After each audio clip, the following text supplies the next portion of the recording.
Yo, you're watching a Screaming Fish here, people, and once again I'm here for you guys with yet another video, and this time, as you can tell by the clearly very obvious title at the bottom of the screen, I'm reviewing Black Panther. So there you go, and also just to clarify, I'm not dead, I've just been incredibly busy in the past few weeks, so yeah, there's an excuse for you. And also I am aware that the light in my room is incredibly bright, and it's making my hat glow more than my face. Yeah, I'm not surprised. Anyway, without further ado, let's get into my review of Black Panther.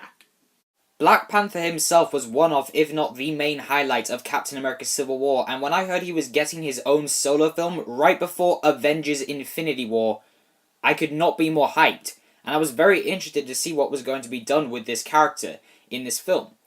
But does it live up to the hype? Well, let's start off with the pros first. I don't think this is any surprise considering the impact he made in Civil War, but Chadwick Boseman is once again fantastic as this character. Similar to a lot of other actors who have taken part in this huge franchise, it feels like he was born to play this character, and if I had not known he was actually from America, I would not have been able to tell. His accent is spot on, pretty much perfect even. The most intriguing thing about T'Challa, aka Black Panther, is that he is a superhero who also happens to be a world leader. So we get to see him trying to figure out what the best way to protect his people really is. And those scenes are probably the most intriguing scenes in the whole movie. He's also someone who's trying to maintain a status quo, which is not commonly used in films in this genre, as most rely on an objective-driven quest. Which I am all for, because that element has resulted in a lot of my favourite superhero movies, but the way this movie handles doing the exact opposite makes it very interesting because he's a world leader trying to figure out how best to lead his nation. T'Challa's journey as a character is a major theme in this movie, particularly as the film constantly plays with the idea that with great power comes great responsibility. And if you have the means to help others in the world, do you have a moral obligation to do so? By far, the biggest surprise in this movie for me was Eric Killmonger, played by Michael B. Jordan. I really wasn't expecting much from him, as most Marvel villains, save for Vulture in Spider-Man Homecoming, and of course Loki, haven't really impressed me all that much.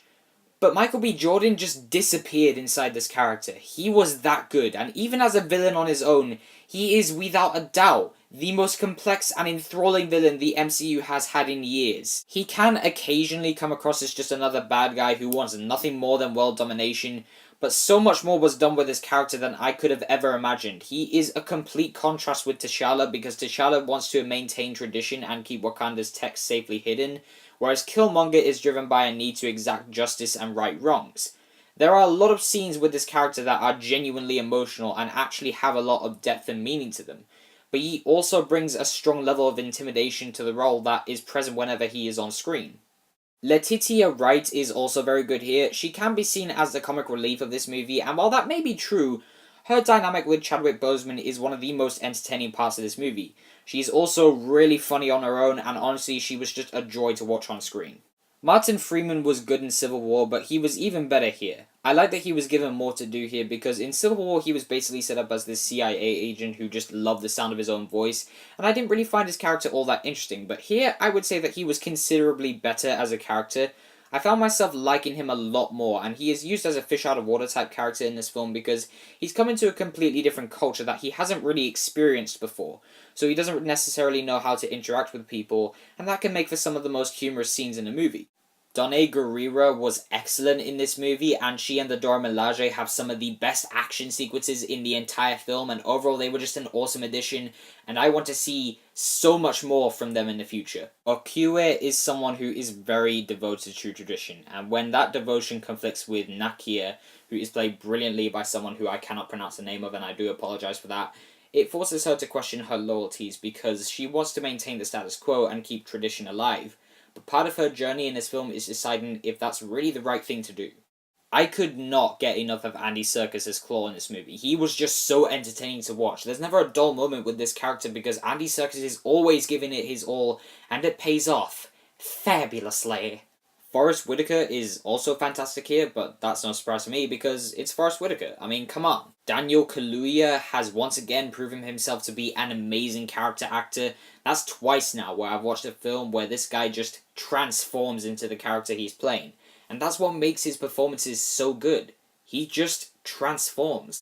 Black Panther is a very entertaining adventure film with many LOL moments to be had, but it also touches on very real topics like foreign aid, immigration, and poverty in a way that makes it feel very authentic while also making some scenes feel like a solemn affair. It also has a very unique visual style that helps the film to stand out from the other MCU films from a visual perspective. Ryan Coogler directed this film phenomenally. He also directed Creed, which I also love, but from a directing standpoint, I think he is definitely working at his best here, because he clearly has a distinct way of meshing together all these different elements without making the film feel tonally inconsistent, and I just love what he did with the action sequences in this movie.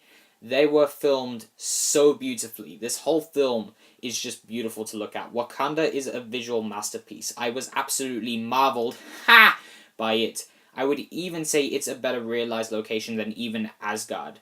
I can actually take a look at Wakanda and think, that looks like somewhere you could actually live. And that's what part of made it feel so real, other than, of course, its visual representation.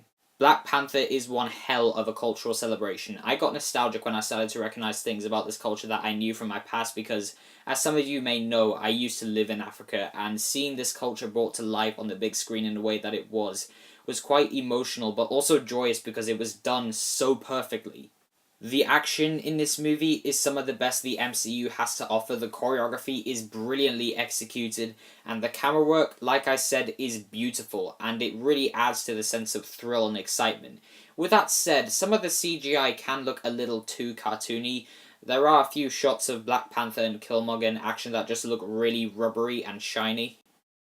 Another problem I have with this movie is the romance aspect. There is clearly chemistry between T'Challa and Nakia, but I just never really felt like there was a true romance between the two.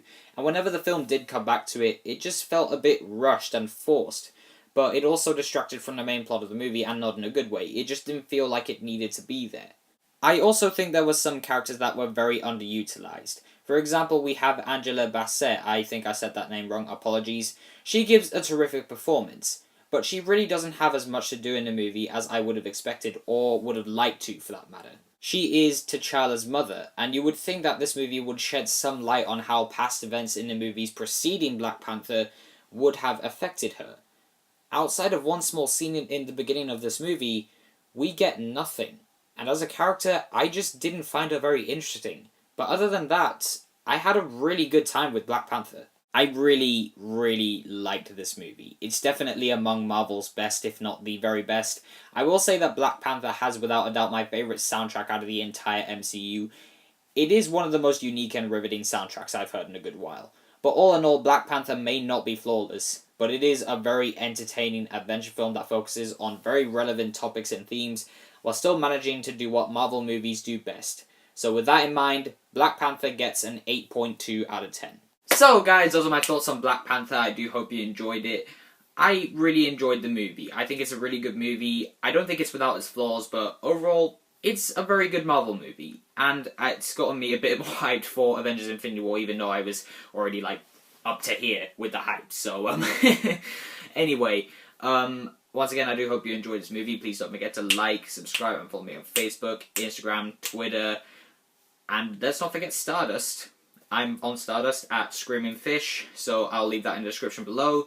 So, yeah, and also, what did you think of Black Panther? Did you think it was good? Did you think it was bad? Did you think it was somewhere in the middle? Please leave your thoughts down in the description below. Sorry, not the description, the comments. I'm a bit rusty after 2.5 weeks. I apologise. But anyway, I'll see you guys later. So, goodbye.